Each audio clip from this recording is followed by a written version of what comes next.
L'intelligence artificielle et la durabilité font désormais explicitement partie du contexte du nouvel examen PMP et ne constituent pas deux domaines séparés, mais elles peuvent apparaître dans des scénarios de projet.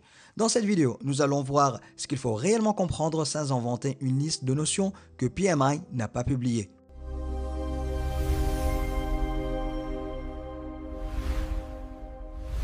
Pour mettre à jour l'examen, PMI a mené une Job Task Analysis auprès de professionnels en activité.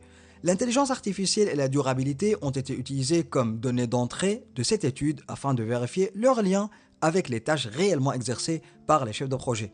PMI les présente donc comme des éléments du contexte professionnel actuel. L'IA n'a pas sa propre tâche parmi les 26 tâches de l'éco. Elle peut apparaître dans des scénarios à travers les différents domaines, par exemple sous la forme d'un outil, d'un tableau de bord ou d'un artefact à évaluer. Le PMBOK Guide 8e édition lui consacre également une annexe, mais l'éco reste le document qui définit ce qui est testé à l'examen. Voici un exemple pédagogique et non une question officielle de PMI.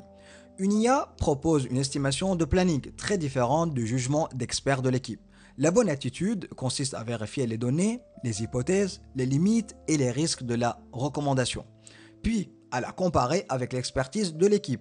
Il ne faut ni accepter ni rejeter automatiquement le résultat. Deuxième exemple non officiel. Un outil d'IA demande l'accès à des données confidentielles, par exemple. Avant toute utilisation, il faut vérifier les règles de confidentialité, de sécurité, de conformité et de gouvernance des données, puis obtenir les autorisations nécessaires. Le point essentiel est de ne jamais transférer des données sensibles avant d'avoir validé le cadre applicable. L'IA peut assister l'analyse, mais elle ne remplace pas la responsabilité humaine. Le chef de projet doit utiliser son jugement, vérifier les limites de l'outil et respecter les rôles, les autorités et la gouvernance du projet. La décision finale n'appartient pas toujours au chef de projet lui-même, elle appartient à la personne ou à l'instance qui possède l'autorité prévue. Contrairement à ce qu'on pourrait croire, la durabilité n'a pas qu'une ligne perdue dans l'éco. C'est un critère que tu dois activement peser dans tes décisions de chef de projet. Concrètement, ça se traduit en 3 réflexes. D'abord, vérifier les exigences de conformité applicables au projet. Ensuite, chiffrer l'impact sur le coût, de la qualité et sur les réponses aux risques. Et enfin, rester dans ton cadre d'autorité. Si la décision dépasse ce cadre, elle doit être escaladée, exactement comme pour l'IA.